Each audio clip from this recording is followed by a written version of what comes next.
开始了，开始了，去吧。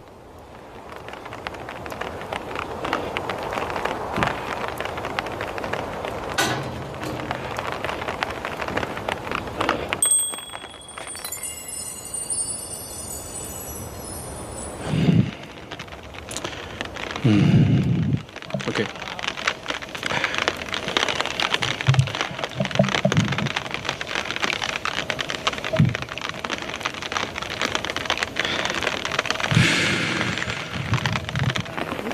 他好紧张。如果我是一只龙虾的话，龙虾困住我的就是虾壳；如果我是大闸蟹的话，我就是被那几根草绳困住；如果我是只鸟，困住我的就是天空。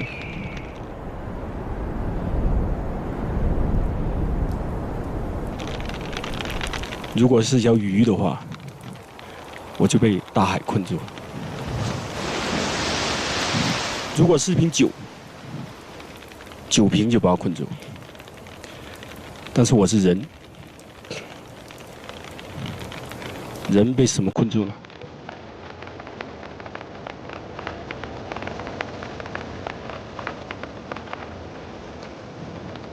人被这个世界困住。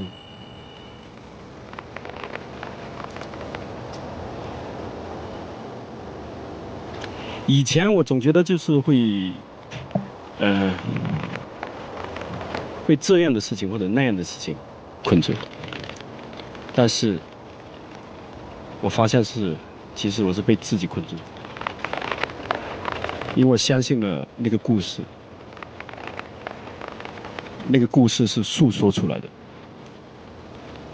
所以我在故事中困住了自己。但是，我自从来到第5季桃花坞，我老是播一首歌，那首歌是大卫林奇的《双峰》，我几乎每天要听10几20遍这首歌。所以，此时此刻，我也是被这首歌给困住了。我想再播一遍，分享给大家听听。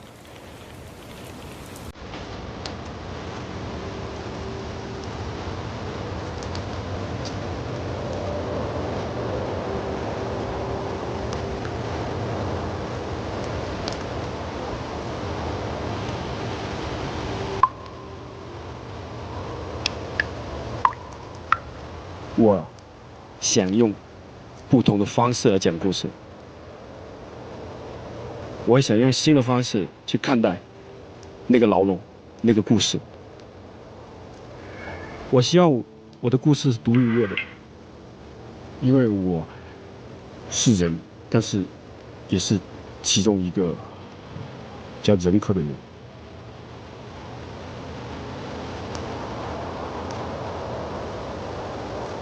我有一种冲动去讲述一个新的故事。对 ，OK， 我想我说的差不多了。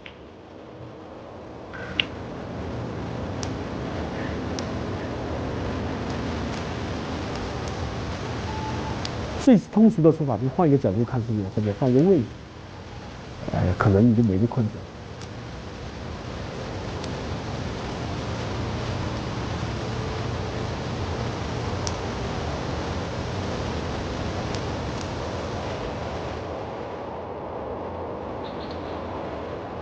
好好听哦。确实，我也挺好听。而且透过这个耳机播出来的那个感觉是不一样的。放歌挺酷的。姐姐哭了。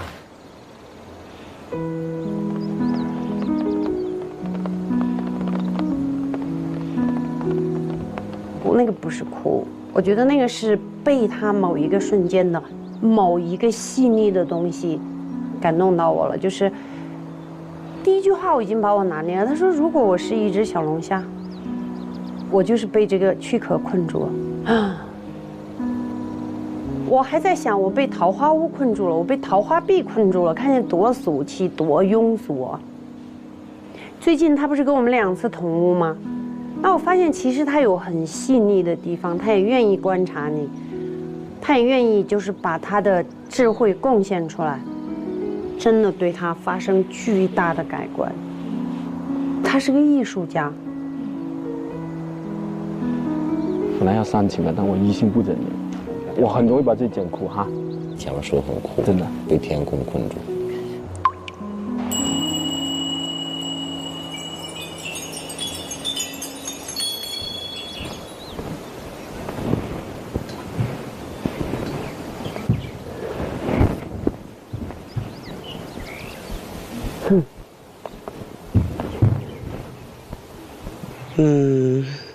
这个话题可以很轻松，也可以很沉重。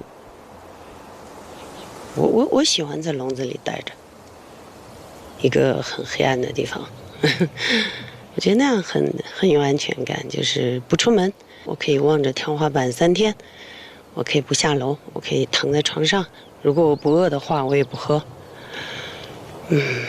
我觉得那就是一个补充能量的好的机会。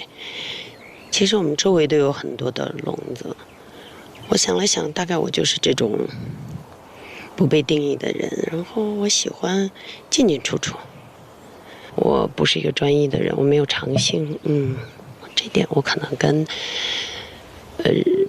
我不知道，可能冒犯你啊，任科，我觉得这点我还是蛮跟你有同感，就是没有长性，喜欢尝试新的东西。人生就应该像水一样，去到任何的容器都可以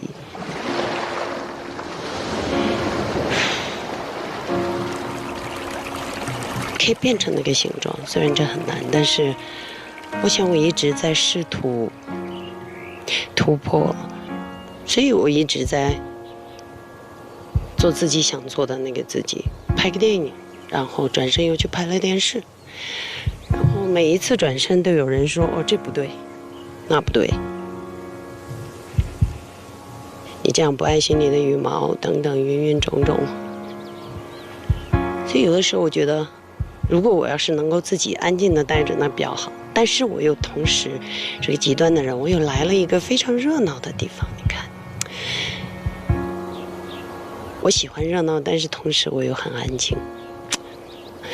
我的基因大概是悲观的，但是我一直非常积极的活着。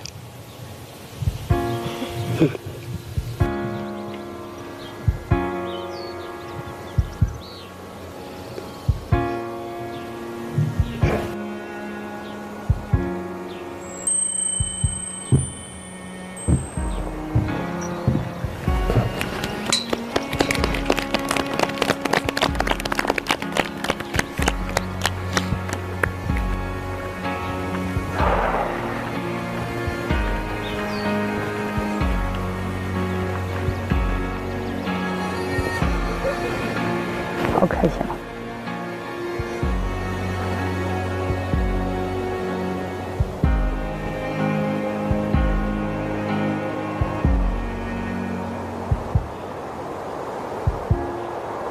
加油，姐！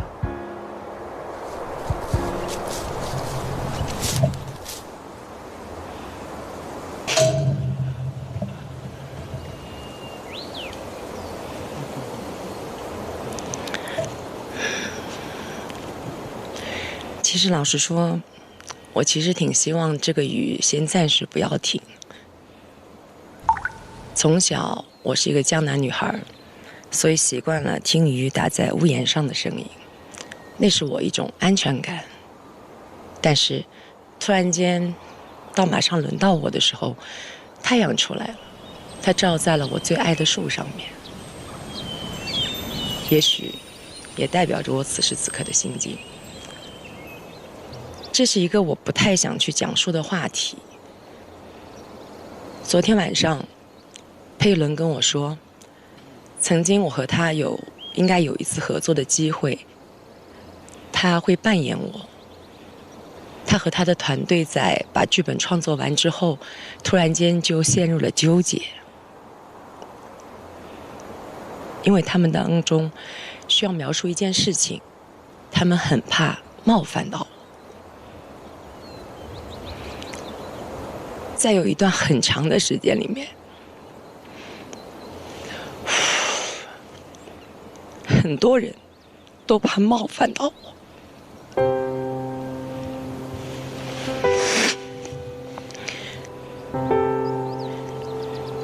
在2024年的时候，我跟我老公一起去参加一档节目，叫《爱的休学旅行》。刚刚开始，我记不住我们同行的嘉宾的名字，我就问我老公让他帮我记。我老公说，大家会原谅你。其实他只是无心的一句话，当时我就觉得我被冒犯。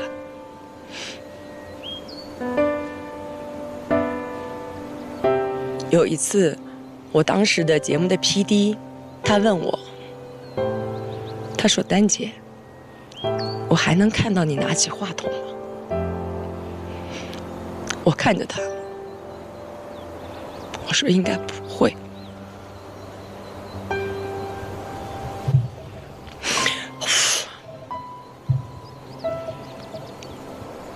但是我被困了5年。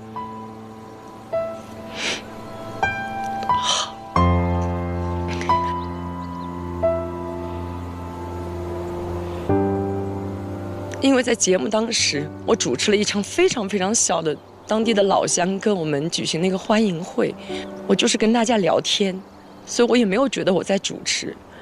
但是那个人很多人都说，他说：“朱丹，你知道吗？当你拿起话筒，你就在发光。”他说：“朱丹，我一定要把你身上那个光找回来，把那个我们大家都欣赏的那个朱丹找回来。”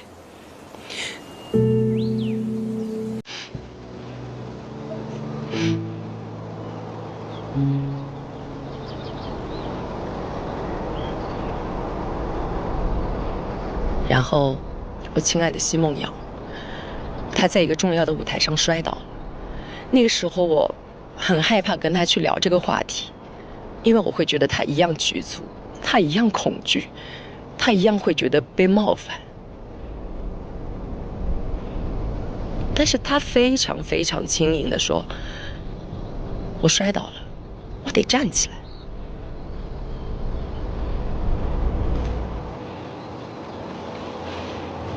那一刻，我心满释放了。原来有时候，只是因为我自己不够勇敢，所以才会经历这5年。但原来只要有一束光，只要有一份勇敢，其实推开那扇门，也并没有那么难，因为那扇门上本来就没有锁。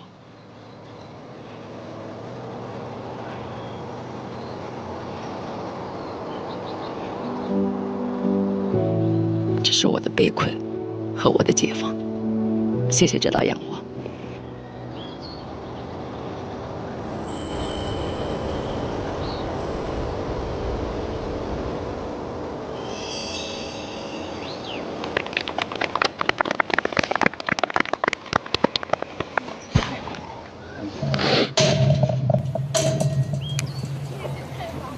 珍姐，我们找机会把那个作品我们再搞了，好不好？好的。加油，雨。Thank you。下一个我，下一个是你了，好期待。加油，微微，一直在听着你的哦。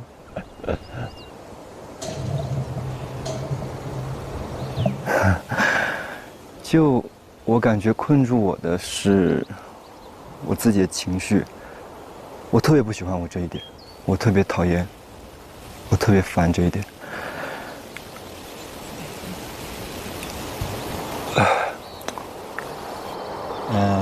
我奶奶过世了，她送给过我一个手串，然后有一次我去我一个朋友家玩，然后我朋友的小孩把我手串给弄掉了，珠子洒一地。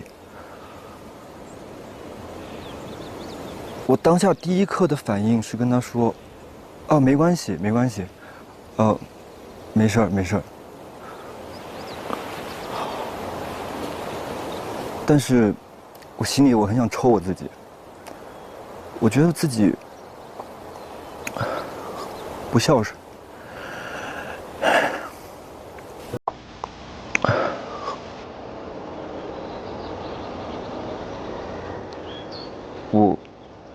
我不知道为什么我会变成这样。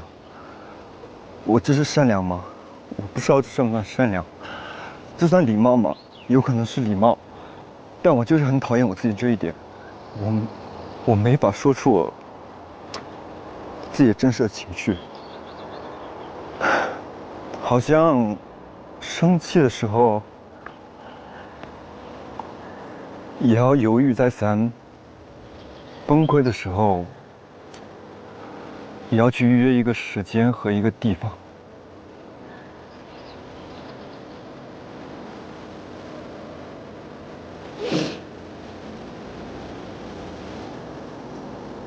我无数次夜里一想到这个场景，我都会大喊一声。我也会真的，我会扇我自己。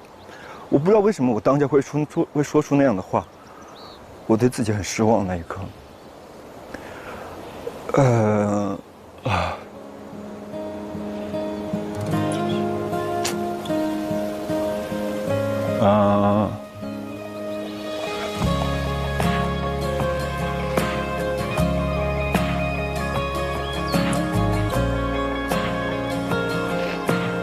因为我感觉我之前我的面前是有一堵墙，我不知道该怎么有勇气去打破它。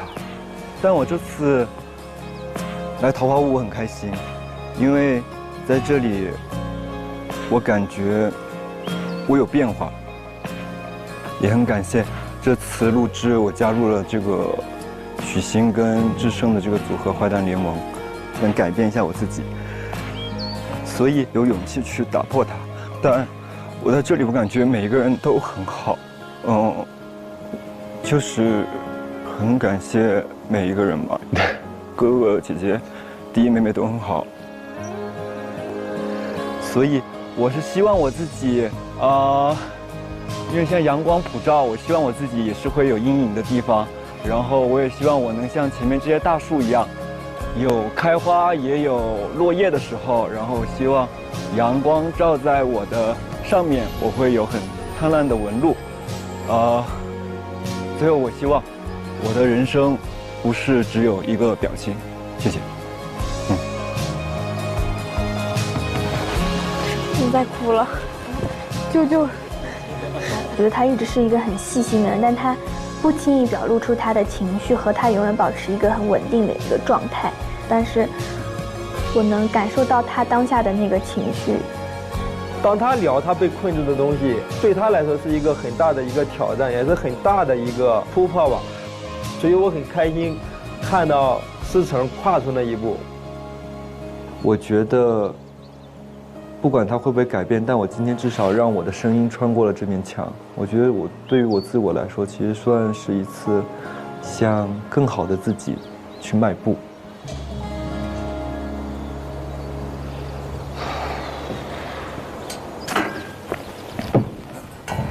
哎呀，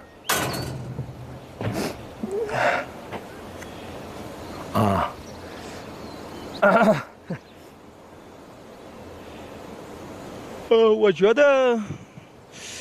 得我是一个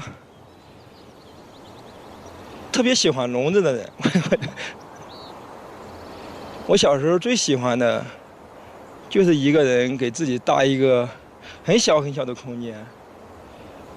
我每次受到一些不好的事情，我就是会找一个墙角蹲在那儿，然后就是会感觉到踏实自在，有依靠。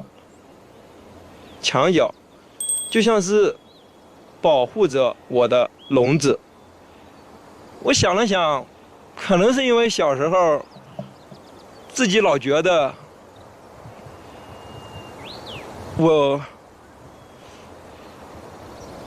老觉得自己拥有的东西很少很少很少，少到不值得被认真对待。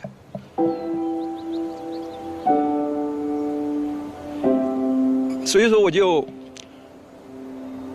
越来越喜欢自己在笼子里待着。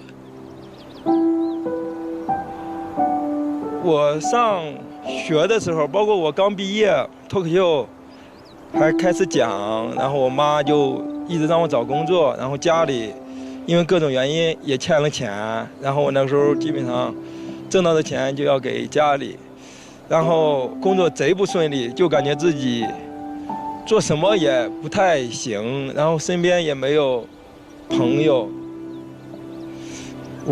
所以说我每一次这种时候，永远是自己找一个墙角。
很讨厌过生日，因为我每次生日，我妈妈也没给我过过，然后也没有朋友给我过过。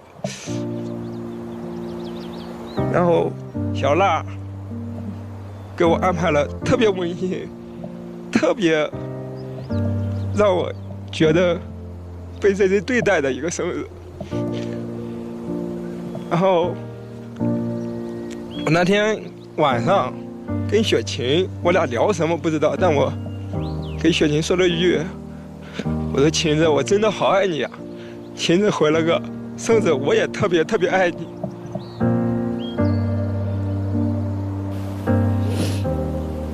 有一回，有一个大哥认出我来了，他要上来，因为他喝了酒，就动作比较粗鲁，但龙哥挡在了我的前面。我觉得他比我更危险，但是他挡在了我前面。好多朋友都是在认认真真的对待我。我就是觉得我的笼子里开始人来人往了，我的笼子里开始有朋友愿意陪着我，我也愿意打开笼子跟他站在一起，或者是邀请他来我的笼子里做客。现在这个笼子里都是我的一个个的最好的朋友们，最好的、最认真对待我的人。所以说，我想分享给大家一句话：你永远会拥有无缘无故的爱，你永远值得被这个世界认真对待。谢谢大家。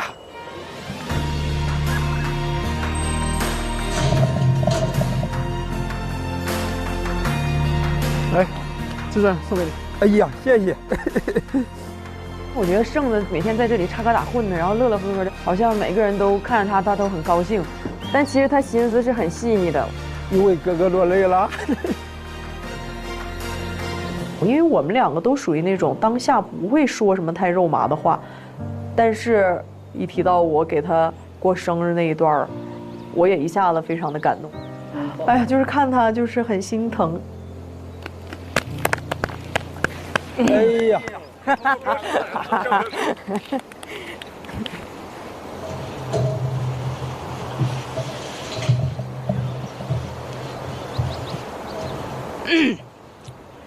我初中的时候救过一只流浪狗。有一天晚上我放学的时候，然后我就听见有一个声音从学校停车场的仓库与墙壁之间的缝隙中传出来，然后我跑过去看，是一只黄白相间的狗。我看到它被困在那里了。然后我就想了很多办法，用棍子勾呀，爬到墙上去抱它呀，最后想了很多办法，把它从那个缝隙里面给抱出来了。然后我就给它准备了水和食物，然后我就开心的回家了。我觉得，哎呀，把它救出来了，它要去看更大的世界了。然后第二天的时候，我放学。我也不知道鬼使神差，我又跑到那个昨天我把流浪狗救出来的地方去看，我发现它又在里面。那个时候我意识到，它不是被困在那里的，是它选择的那里。后来我仔细看了一下，有它叼进的一些旧报纸、一些旧纸箱。那个地方对它来说，世界上最有安全感的地方。后来我就升学了，我也没有再见过这只狗，我把它也忘了。随着时间的流逝呢，我也变成了一个多愁善感的大人。所以有一天我又开始焦虑的时候，我突然间想起了这只狗。我突然意识到，没有笼子，这个世界上没有笼子，只有一个安全的房间和一道虚掩的门。我想进来就进来，我想出去就出去。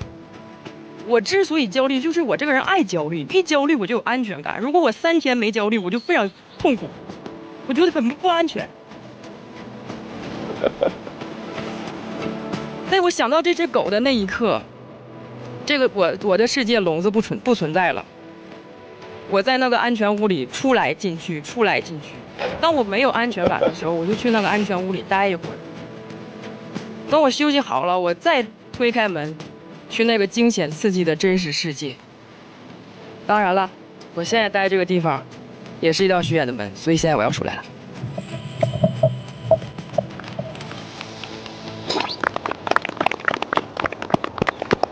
愉快不？说得好。又读维特根斯坦了，挺哲学。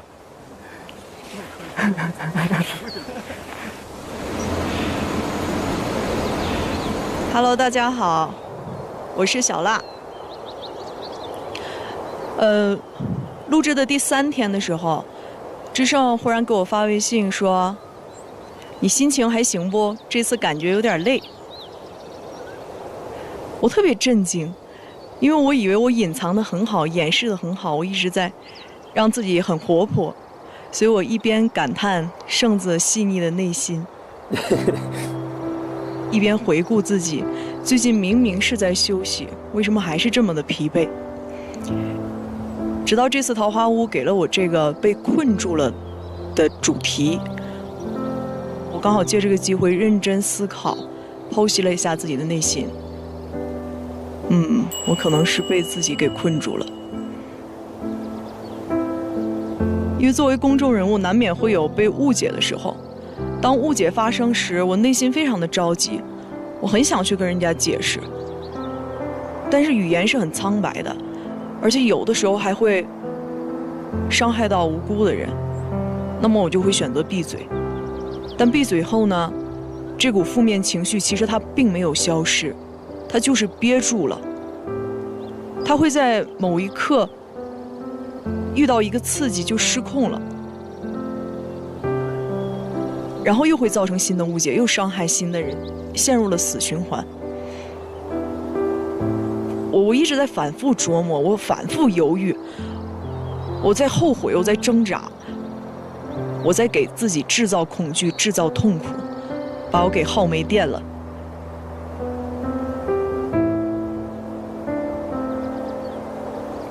而桃花坞呢，是一个很神奇的地方。有15个人一起生活在这样一个乌托邦里面。其实你去细想，我们在里面发生的一切事情都是假的，都是我们造的。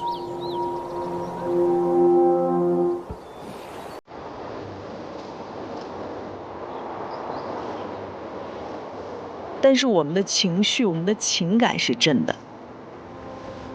我说不清是这几天哪一刻给我充上了电。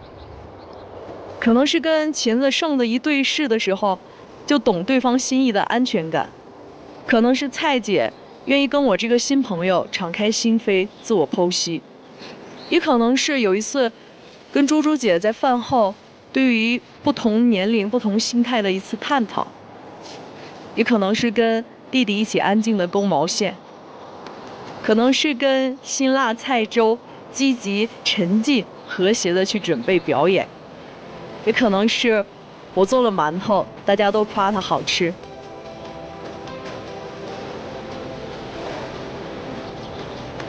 原来我自己给自己建造的牢笼是不堪一击的，只需要我的朋友们轻轻一掰就可以把我救出来。桃花坞也见证了我从辣妹到辣姐。那今天辣姐想说，桃花坞也见证我自己从我的牢笼里挣脱出来吧。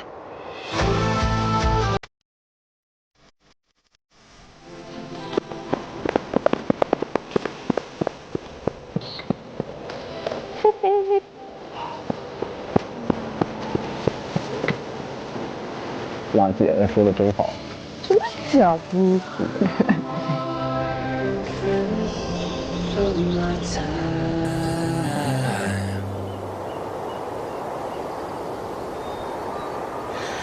哎，我想了很久这个问题，然后我今天突然想到，我觉得我好像是会被我自己想要成为的那样的人困住。就是我想象中的自己，我希望自己成为一个非常的 easy come easy go 的人，但是就是在这个过程中，我发现我根本做不到。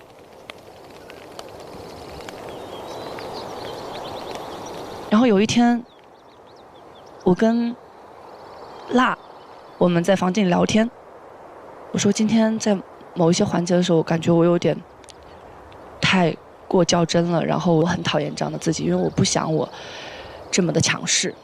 然后辣看着我，他说没有啊，文静。他说我觉得你很好。对不起啊，这个时候确实煽情了一点，但我不是故意的，就是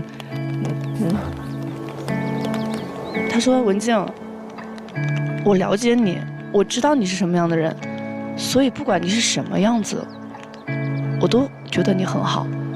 我看到的是你让我觉得很有安全感。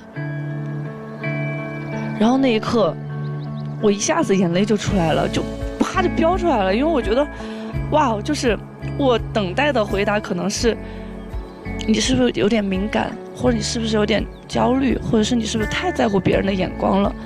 但是他没有说这样的话。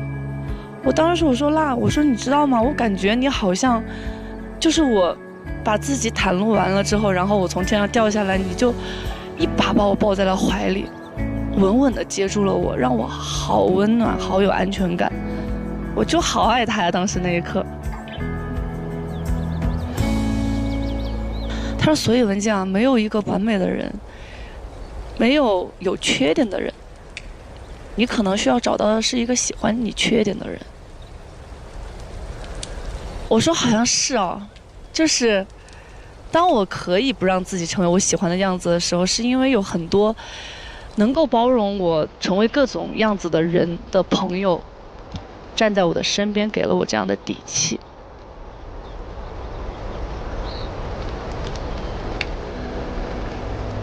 在桃花坞的过程中，我每一次都比前一次要强大，每一次都要比前一次释然。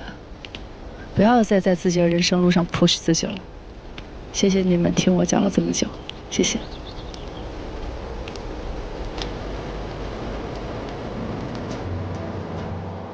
我自己是一个比较叛逆，然后跟人家想法不太一样的一个人。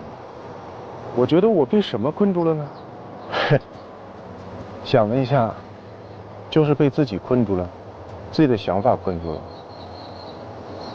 那又如何呢？我觉得。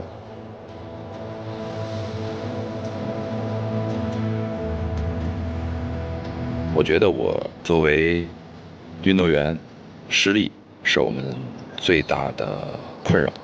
但是，当我来到桃花坞，得到了一个许三多的这个称号，非常释怀。我觉得我胜负欲一定有，但是我是可以接受输，我和大家在一起快乐就好。今天说这个困住，其实我觉得自己从来就没有被困住，可能被困住也只是一时的，因为日子总会往前走，然后事情也总会解决。所以像体重也是一样，它会瘦，它后面也会胖。来桃花坞的时候，自己作为喜剧演员觉得，哎，应该要搞点节目效果，但是又搞不出来。然后那个时候我就对自己说：“我说行呗，就这样呗。”然后选房的时候，他们选择了我，但是我摁了 no， 我心里很愧疚。那个时候我也对自己说：“我说行了，就这样吧。”我觉得我挺懦弱的，觉得不够勇敢。我想让自己面临这些选择的时候更勇敢一点，而不是永远对自己说行了就这样吧。我很喜欢塞尔达传说，然后其实任可每天被大卫林奇的双峰困住的时候，我也每天被塞尔达的 BGM 困住。就希望自己，也希望你们，任何人吧，就可以勇敢一点。哪怕我们不是林克，我们不是为了塞尔达拯救这个世界，拯救这个海拉鲁平原，但也希望我们能拯救被困在那个平原的自己。就这样吧。精彩。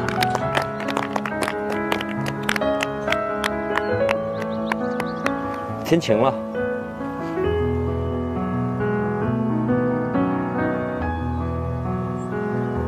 我不是个勇敢的人，我是希望，喜欢我的朋友，喜欢节目的朋友，喜欢看我们那一段的那些朋友们，其实如果在生活中你不是勇敢的，那希望你听了我的话，去勇敢的迈一步。其实勇敢，并不是什么很难的事儿。怎么办？我不知道说什么。那你就开心点，是不是？没有东西能困住你，挺好的。哇。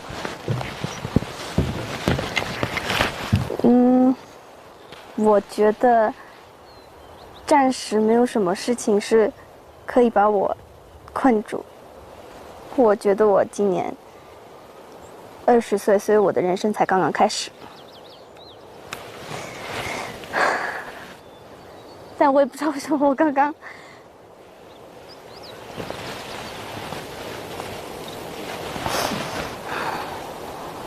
可能听你们说话就一直哭。可能我也不知道为什么，但就是可能比较爱哭，觉得很感动。OK。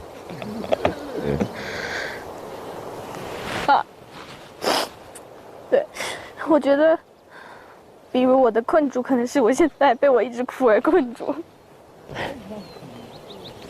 等会儿把墨镜戴上，太丑。太可爱了。OK。说真的，我平常很会跟别人社交，很会跟别人聊天，但来到桃花，我确实有时候想的特别多，有点紧张，不知道自己该怎么做，也是我出道1年以来第一次自己出来工作，所以我其实是有一点不知所措，因为觉得我和周董3个人在一起的时候是特别开心，我比较会有安全感的就是朋友，所以当我进谷仓，我发现微微不在的时候，其实我是有一点点难过，但是我当下没有完全的意识到，而是等到我一整天下午都没有见到他，我在谷仓门口的楼梯看到他，我说微微你怎么在这？我感觉我好像就是好久没有看到你。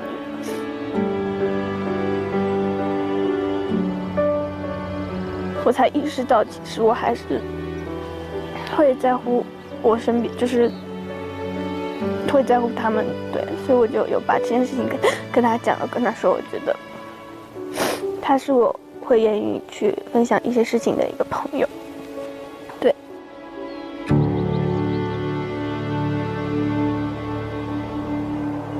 然后我觉得也差不多了，我也不想再说下去，我突然觉得可以了。然后我想对我妈妈说句话，因为今天是母亲节。我希望我妈妈不要被我们3个小孩而困住，因为我觉得她应该要更多的去做她自己，做她喜欢的事情，而不是永远在为了我们而活。我希望她可以更好的去享受她接下来的人生。对，然后母亲节快乐 ，I love you mom。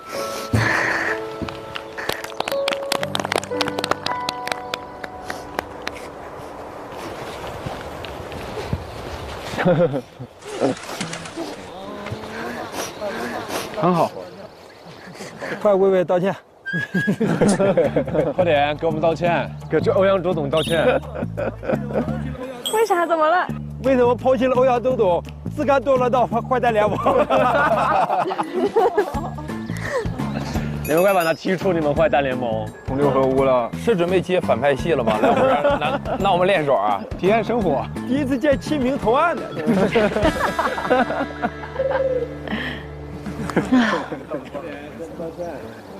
到你了，到我啦！啊，就是我了是吗？对。天哪！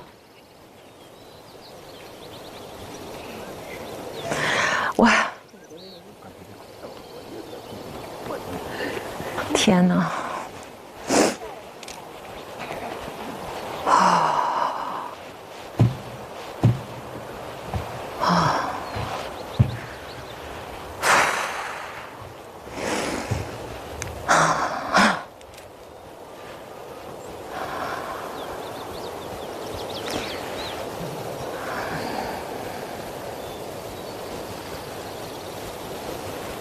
这个话题其实从开始问我到现在，我都不太知道应该说什么，然后就一直在想。然后我最开始听到任科的那首诗的时候，我是很震撼啊。然后后来又听到所有人的分享，弟弟全程都在哭，还有包括小董、毅然什么的，把自己的内心，他们是一个很哀的人，都敞开。然后，就是我觉得为什么要让我们去这么说呢？为什么要让我们去剖析自己？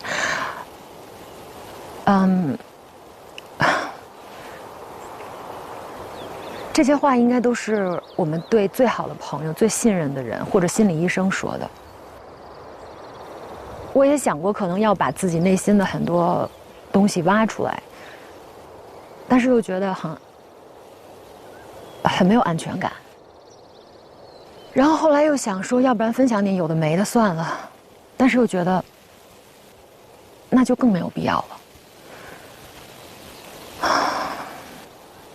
所以我被这个话题困住。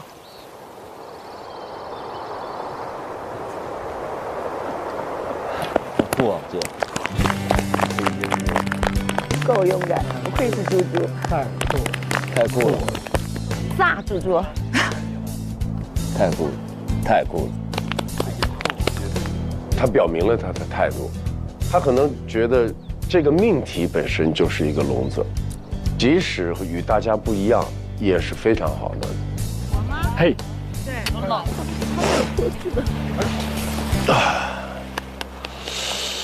峰哥，好期待峰哥。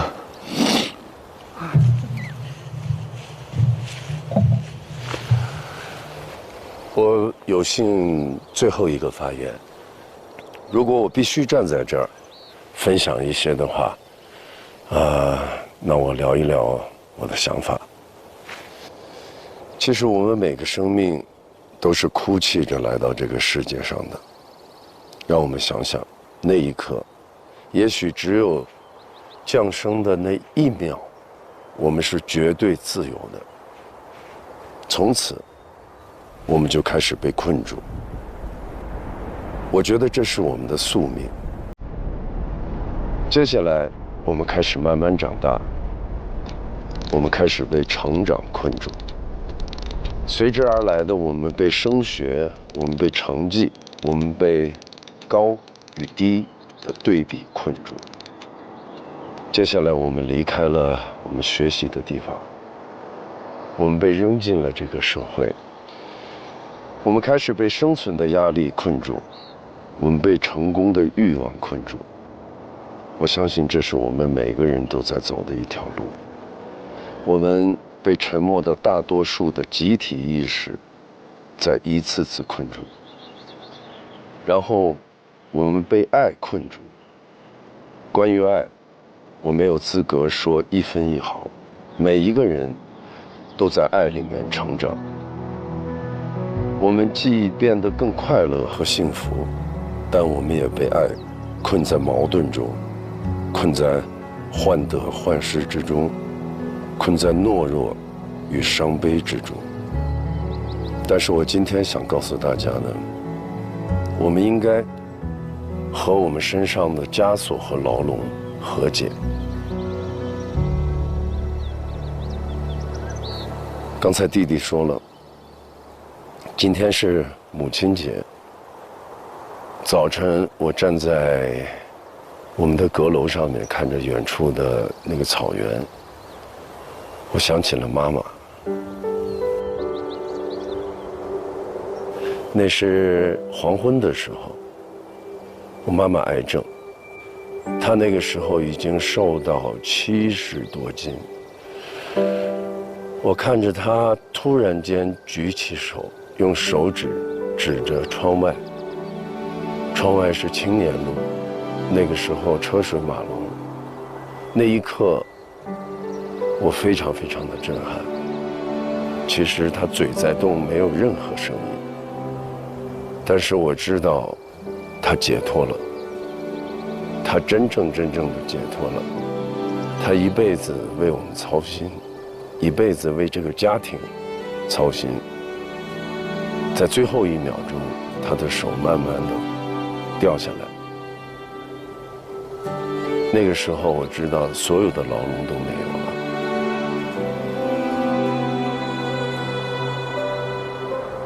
也许有的时候，一个牢笼是一件好事，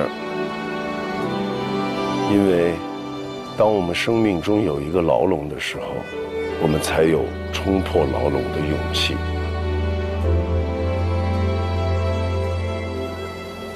祝愿你们每一位开心快乐。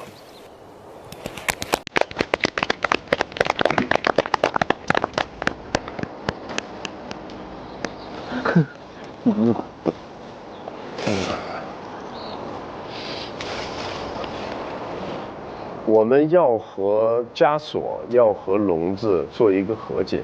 这个和解不是屈服，你注定会是笼中人，但这又能怎样？